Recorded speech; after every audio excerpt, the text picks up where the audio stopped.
in Washington because we have testimony about the COVID pandemic with Dr. Anthony Fauci back on Capitol Hill. Elizabeth Schulze has those details for us. Good morning to you, Elizabeth.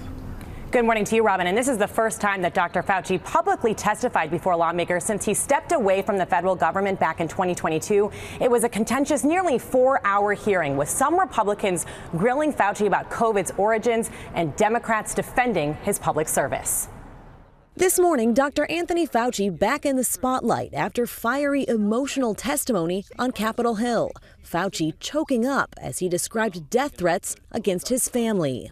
It is very troublesome to me. It is much more troublesome because they've involved my wife and my 3 daughters. At these moments, how do you feel? Terrible. Fauci was grilled by House Republicans over policies he endorsed at the helm of the federal response to the COVID pandemic, like social distancing and masks for children. More than 1 million Americans died from COVID. Fauci defending restrictions put in place at the start. I think things that we did in the beginning were in the context of horrible situation of 4,000 to 5,000 deaths per day.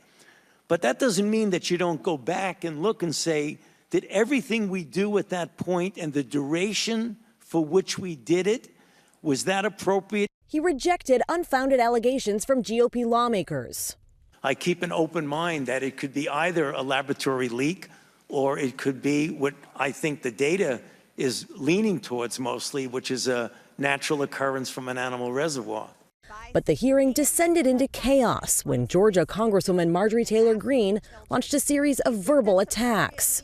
Overnight, Fauci responding to reports a January 6th defendant was sitting behind him before being removed from the hearing. Now, what's somebody like that doing at a hearing about COVID? Democrats on the Select Committee investigating the pandemic point to tens of thousands of documents they've uncovered over the past 15 months. They say none provide evidence that Fauci covered up that so-called lab leak theory. Michael. All right, Elizabeth, thank you so much.